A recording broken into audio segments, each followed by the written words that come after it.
moving on to, we're still in memory, but we're looking at we're up to our types of retrieval. So thinking back to all of our different memory stores and memory types, we had a look at short-term memory and long-term memory, working memory, and a lot of that we were talking about how is information encoded into our memory. So thinking back to our multi-store model of memory, information comes in through our sensory memory. If we pay attention to what we're seeing through our iconic memory, what we're hearing through our echoic memory, then we can move the information to our short-term memory. And if we really focus on it, process it, give meaning to it, for example, in our semantic deep levels of processing, we can actually move it into our long-term memory. But when we're thinking about types of retrieval, we're actually, how do we bring information from our long-term memory back into our short-term memory, or in the levels, or in the working model of memory, into our working memory, and in the other memory model, it's our short-term memory. So remembering that our short-term memory and our working memory are often seen as quite similar. So encoding is sending information from short-term memory to long-term memory, and types of retrieval, so retrieving the information, is bringing the information back from long-term memory into our short-term memory, into our conscious thinking.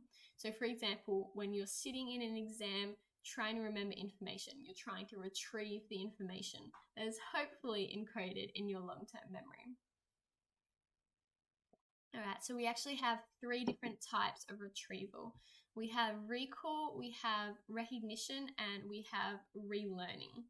So memory actually, our types of retrieval actually has a measure of sensitivity to it, which means that if a type of retrieval is more sensitive, it means the person can actually register the memory even if only a small part of the memory remains.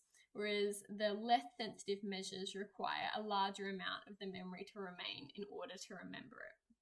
So you can see that our recall is our least sensitive, recognition is that middle ground, and relearning is our most sensitive type of meaning.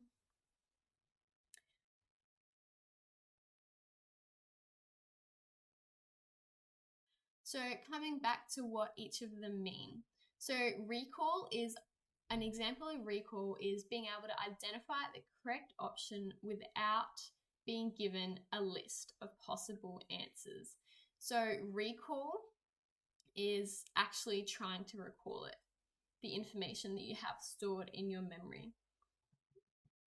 Pardon me. So with minimal cues as well. So the best example of that is a short response question on a test. You might be given a question such as, explain to me the role of the hippocampus in memory. So that would be recall. So you haven't been given a list of possible answers, but you're trying to recall, produce, write down, retrieve the answer to the question that you're being asked. Now, there's actually 3 main types of recall, which is free recall, which is just remembering as much recall as you can, as much information as you can in any order, whereas serial recall is remembering information in the order it was remembered, and cued recall is when you're actually given prompts. So for example, if I was saying, if the question you were given actually asked you to discuss through the steps of how the amygdala and hippocampus are related to each other, they would be asking you to use your serial recall, or for example, in visual perception, the 6 stages, that would be a serial recall if they're asking you to do it in the correct order.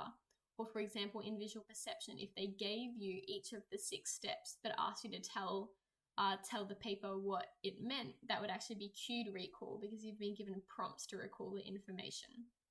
So yes, recall is retrieving information with minimal cues, whereas recognition is actually selecting the correct option from a list of alternatives, which our best example for that is our multiple choice. You're given a list of 4 options and you need to select which one is correct. Recognition is, about identifying that correct information. And it's actually a lot easier and produces more accurate responses than recall. I know, for example, when I walk into an exam and if you see that there's a lot of multiple choice questions, you actually do have that moment of relief when you see the multiple choice questions, because multiple choice questions are not always, but typically easier than our short answer questions, because recognition is, trying to find my laser there. Oops, it's okay. Because recognition is actually easier than recall. So recognition, again, thinking multiple choice, it's actually easier to read the full possibilities and pick out the correct one because you're recognizing the correct information. Go, oh, I think I actually might have heard that before. I think my teacher might have mentioned that in a class, or maybe way back in April, I remember Hannah said that thing about the working model of memory. So recognizing from, the list of possibilities, whereas recall is just recalling it. You've got to pull it straight out of your brain. You have to know it because there's not as many cues or prompts involved. So again, that example of a short answer question.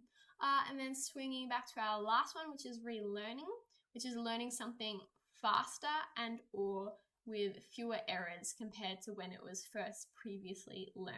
So relearning is exactly what it sounds. Relearning something that you've forgotten. And relearning something is definitely easier than learning something the first time, because you already, even if you're not consciously aware of that, you do have that long-term, deeply stored information about what it is that you're learning. So for example, if you are very diligent, very studious, and throughout year 12, you actually are keeping on top of your content, you're making sure that you understand memory as you go, making sure you understand learning before moving on to topic 4. When it comes time to revise for externals, well, obviously revising throughout the year is the most valuable method to be producing those semantic connections and getting that deep level of processing to aid with retrieval. When we're relearning, it's actually much easier than learning it the first time because you already have that foundation of knowledge. So even by right now learning about memory and learning today, when you go into your class, you'll actually be relearning it, not learning it for the first time. So it's actually much easier and it's going to come back to you much more quickly because you actually do still have that knowledge there, even if you're not consciously aware of it, which actually, again, links so well into what we're talking about because we're talking about psychology, we're talking about relearning. So by coming to this Head Start lecture and starting to get a handle on these topics before you do them in class, when your teacher starts talking to you about it, hopefully you'll kind of be more in the relearning type of retrieval rather than trying to encode the information for the first time and make sense of it for the first time, which I actually find really interesting as well.